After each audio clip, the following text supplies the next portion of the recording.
আসসালামু আলাইকুম বন্ধুরা, দূরের কাছে পাশে দেশে বিদেশে যে যেখান থেকে এই মুহূর্তে আমার ভিডিওটি দেখছেন বা দেখছেন না, আশা করছি আল্লাহর রহমতে ভালো আছো, সুস্থ আছো।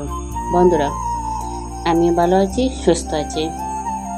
তো বন্ধুরা, কিছুটা সুস্থ ছিলাম বলে ভিডিও দিতে পারি নাই। তো যাই, তোমাদের দোয়ায় আমি এখন কিছুটা সুস্থ হয়েছি। তো বন্ধুরা, এখানে দেখেন পটলগুলো আমি চিলিয়ে নিয়ে এভাবে কেটে নিচ্ছি। তো এখানে পটলে ভর্তা করব, তো ভাবলাম রেসিপিটা তোমাদের সাথে শেয়ার করি। বন্ধুরা, একটি লাইক দিয়ে ভিডিওটা দেখা শুরু করবেন। আর যদি আমার ভিডিও দেখে তোমাদের কাছে কোনো অংশ ভালো লেগে থাকে, তাহলে প্লিজ আমার ভিডিওটা বেশি বেশি করে শেয়ার করে দেবেন। আর নতুন বন্ধু যারা আমার চ্যানেলটা সাবস্ক্রাইব করে নেয়, তাহলে আমার চ্যানেলটা সাবস্ক্রাইব করে নেবেন। পাশে থাকা অল বাটনটি চাপে দেবেন, যাতে আমি ভিডিও ছাড়ার সাথে সাথে নোটিফিকেশনটা চলে যায় তোমাদের পাশে। বন্ধুরা, পটলটা দেখেন আমি ধুয়ে এখানে একটু পানি দিয়ে সিদ্ধ করে নিচ্ছি। এটা সিদ্ধ হোক বন্ধুরা। তো সিদ্ধ হওয়ার পরে আমাদেরকে আমি দেখাচ্ছি। তো বন্ধুরা, যে পটলটা আমার সিদ্ধ হয়ে গেছে, আমি নামিয়ে নিয়েছি, নিয়ে ব্লেন্ড করে নিয়েছি। এখানে বসিয়ে দিয়েছি কড়াই বন্ধুরা। তো এখানে দিয়ে দিয়েছি তেল। এখন আমি দিয়ে দেবো 3টি শুকনো মরিচ, দিয়ে দেবো বন্ধুরা একটু কালো জিরা। এখন দিয়ে দেবো বন্ধুরা 2 চামচ কুচি করে কাটা রসুন। রসুনটা আমি একটু ভেজে নেব। তো এটা আমি বন্ধুরা নেড়ে ছেড়ে দিচ্ছি।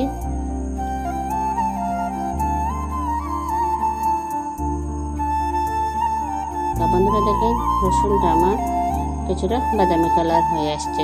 এখন আমি দিয়ে দেবো বন্ধুরা কুচি করে কাটা পেঁয়াজ।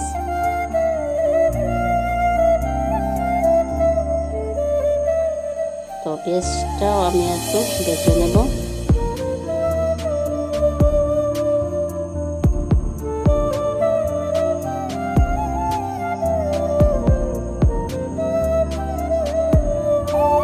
বন্ধুরা দেখেন এখানে আমার পেঁয়াজটাও কিছুটা ভাজা হয়ে গেছে।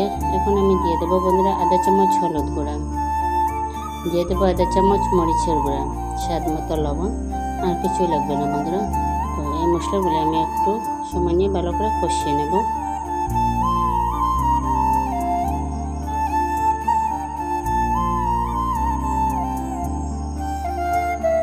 তো বন্ধুরা দেখেন একটু পানি আমি দিয়েছি বেক কামাতে, দিয়ে মশলাটা ভালো করে কষিয়ে নিয়েছি। নিয়ে এখানে দিয়ে দিয়েছি বন্ধুরা কুচি করে কাটা কাঁচা মরিচ।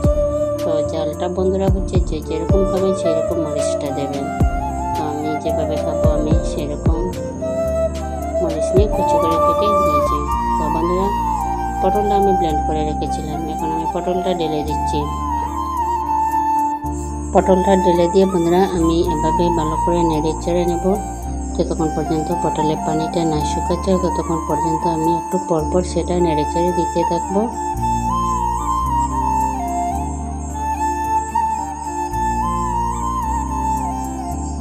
তো বন্ধুরা দেখেন আরো কিছুক্ষণ পর এসে আমি এটা নেড়ে চেড়ে দিতেছি, অনেকটা পানি শুকিয়ে গেছে।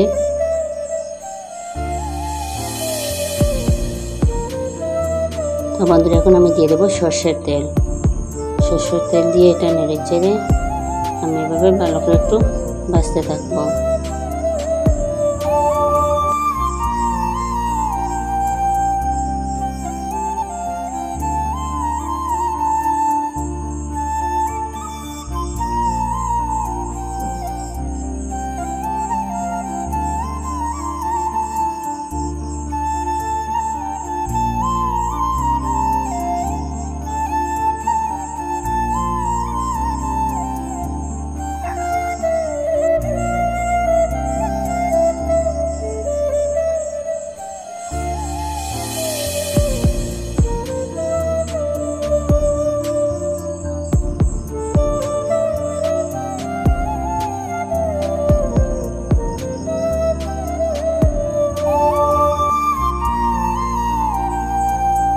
তো বন্ধুরা, পটলটা যখন ভালো করে শুকিয়ে গেছে পানিটা, এখন আমি দিয়ে দেবো কুচি করে কাটা ধনেপাতা, দিয়ে আমি কিছুক্ষণ এটা নেড়ে চেড়ে তারপরে সেটা নামিয়ে নেব।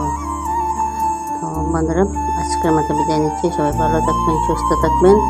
আবারও দেখা হবে তোমাদের সাথে নতুন কোনো একটি ভিডিওতে। তো পটলগুলো বন্ধুরা আমি দেখে নামিয়ে নিচ্ছি, নামিয়ে নিয়ে একটা পিসের মধ্যে সেটা সার্ভ করে নিয়েছি। তো আজকে পটলের রেসিপিটা আমার কীরকম হয়েছে অবশ্যই কমেন্ট করে জানাতে বলবেন না। সবাই ভালো থাকেন, আল্লাহ হাফেজ।